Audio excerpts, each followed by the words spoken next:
Skin care करना किसे नहीं पसंद। सुंदर दिखना, क्लियर स्किन पाना और ग्लोइंग त्वचा हम हर किसी को चाहिए होती है। पर अगर वही उस त्वचा पे एक छोटा सा पिंपल भी आ जाए ना तो बहुत टेंशन हो जाती है। ऐसे में हमें रेगुलरली अपनी स्किन केयर कैसी करनी चाहिए, अगर पिंपल एक्ने जैसे प्रॉब्लम्स हो रहे हैं तो उसका सोल्यूशन क्या है, ये सभी जानकारियों के लिए हम आपके लिए लेकर के आए हैं ये एक स्पेशल एपिसोड। नमस्कार, मैं हूं ईशानी और आप देख रहे हैं आरोग्य भारत, जहां हम आपको देते हैं कुछ टिप्स और हेल्थ से जुड़े ट्रिक्स। और इसी के साथ हम बात करते हैं एक्सपर्ट डॉक्टर से, जिसकी कड़ी में आज हमारे साथ मौजूद है डॉक्टर NK गोयल। आपका बहुत बहुत स्वागत है सर। तो आज हम सर से बातें करेंगे, स्किन से जुड़े तमाम सवालों के जवाब जानेंगे और उनके एक्सपीरियंस से चीज़ें सीखेंगे। तो सर, सबसे पहले मैं जानना चाहूँगी कि आप अपने बारे में कुछ हमें बताएं। मैडम, मैं डॉक्टर NK गोयल हूँ। मैं लास्ट 40 ईयर से स्किन का सीनियर कंसल्टेंट प्रैक्टिस कर रहा हूँ दिल्ली में एंड दिल्ली के अराउंड। सर, फंगस इन्फेक्शन की जैसे हम बात करते हैं, फंगल इन्फेक्शन की, तो उसके बाद आजकल सबसे छोटी सी एक प्रॉब्लम जो हम ज़्यादातर लड़कियों की और हर किसी की होती है वो होती है एक्ने और पिंपल की। तो उसके होने की वजह क्या है? मैडम, ये बिल्कुल ठीक है, ज़्यादातर लड़कियों को होती है, लड़कों को भी होती है। हाँ, बट वो तो ध्यान नहीं देते हैं। दोनों को बिल्कुल चाहिए। इसकी मैडम मेन तो वजह है कि बॉडी में कुछ चेंजेस होते हैं हार्मोन्स के, we can not prevent them. Usually क्या होता है कि कोई एडोलसेंट एज होती है, उसमें ये चेंजेस आते हैं। यूजुअली शादी होने के टाइम पे ये ख़त्म हो जाता है। इसमें क्या होता है कि हमारे हार्मोन्स के चेंज की वजह से स्किन ऑयली हो जाती है। ऑयली स्किन होने की वजह से फिर हमारे पोर्स कोई ब्लॉक हो जाते हैं, कोई स्पॉट हो जाते हैं, उनमें फिर फर्दर इन्फेक्शंस हो जाते हैं। तो ये इसकी प्रॉब्लम है। इसमें हमें करना क्या चाहिए, तो हम हेल्दी डाइट लें। हेल्दी डाइट का मतलब चना, बाजरा, सोयाबीन, राजमा, इनका ज़्यादा इस्तेमाल करें, दालें। और बाजार के जो फास्ट फूड है उन्हें अवॉइड करें। बहुत ज़्यादा हमें ऑयल भी नहीं लगाना चाहिए बॉडी पे।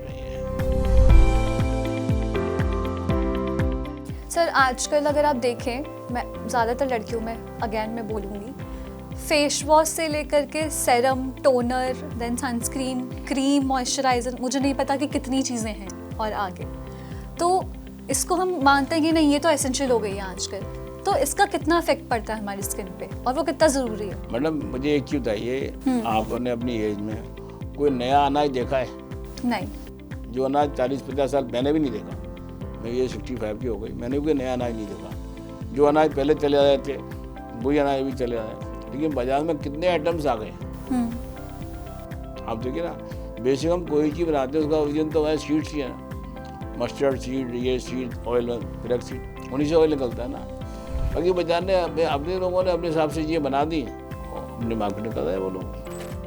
हम किसी को रिकमेंड नहीं करते। तो सर, सबसे एसेंशियल क्या है स्किन के लिए? स्किन केयर की अगर बात करते हैं हम तो हेल्दी डाइट, नथिंग एल्स। जैसे आपने बताया कि पिगमेंटेशन पोर्स को भी बहुत अफेक्ट करते हैं, तो ओपन पोर्स क्या होता है? जैसे हम कहते हैं ना कि हमारे पोर्स ओपन है तो हमारे डस्ट पार्टिकल ज़्यादा एंटर कर रहे हैं स्किन में, वो क्या होता है? मैडम, जैसे मैंने बताया ना, एज की वजह से क्या होता है, हमारे बॉडी के हार्मोन्स में ऑयल सिक्रीशन ज़्यादा होते हैं। तो जो ऑयल सिक्रीशन होगा तो वो पोर्स से होगा। जो पोर्स ओपन है उनको ओपन पोर्स कह देते हैं। जो पोर्स डस्ट की वजह से क्लोज हो गए उनमें फिर दाने बनते हैं। अगर जैसे हमारे बरसात में नाली खुली है तो कोई दिक्कत नहीं, पानी बहता रहेगा।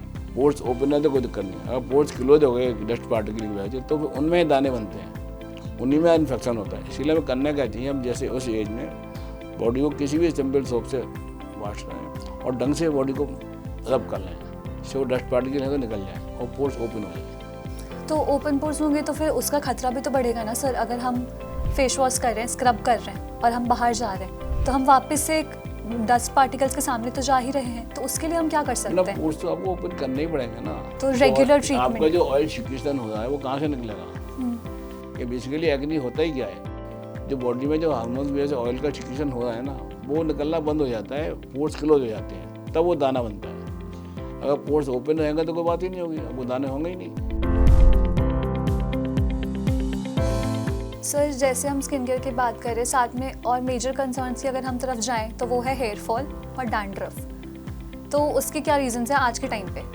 मैडम, लोगों ने डैंड्रफ के साथ भी मिसकंसेप्शन है। डैंड्रफ कुछ नहीं है, ये बॉडी का ऑयल सिक्रीशन है जो पूरी बॉडी में होता है। जैसे हम लोग बाथरूम जाते हैं, लैट्रिन जाते हैं, ऐसे भी हमारे बॉडी से ऑयल सिक्रीशन भी एक बॉडी का पार्ट है। शरीर में क्या होता है, वो जैसे जाड़ों में क्या हुआ, वो ऑयल निकला और जम गया, जी उसकी पपड़ी बन गई। हाँ, क्योंकि ज्यादातर विंटर्स में ही होता विंटर है में होता है ना, problem। गर्मी में तो निकला जम गया, ऑयल है, निकल गया बह गया, मालूम ही नहीं पड़ा। तो हमें कुछ नहीं करना चाहिए, लोग उसमें ऊपर से और ऑयल लगाते हैं। आप समझिएगा आपके फर्श पे डस्ट पड़ी हुई है, वो डस्ट को साफ करने से बात बनेगी ना। हाँ, आप उसमें पानी डाल दीजिए तो कुछ समय डस्ट बैठ जाएगी, समाप्त तो नहीं होगी। ये डैंड्रफ के साथ में होता है, आपने ऑयल लगाया वो बैठ गया तो समस्या तो बढ़ेगी। आपको कुछ नहीं करना चाहिए, कोई भी सिंपल शैम्पू मुनमुने पानी से लगाइए, ऑयल आपका डिजॉल्व हो जाएगा, वो ठीक हो जाएगा। लेकिन कभी ख़त्म नहीं हुआ, डैंड्रफ कभी ख़त्म नहीं होता। क्योंकि जैसे आप कहोगे मैंने बाथरूम करना बंद हो जाए, ख़त्म हो जाए, तो नहीं होगा ना। ऐसे ही डैंड्रफ भी हमारी बॉडी का नॉर्मल वो सिक्यूशन है। ऑयल जाड़ों में ज़्यादा महसूस होता है। आपका बहुत बहुत शुक्रिया सर। आई होप कि हमारे जो व्यूअर्स हैं उनको सर के आंसर्स से बहुत सारे क्लियर टिप्स मिले होंगे कि आपको अपनी स्किन केयर कैसे करनी है।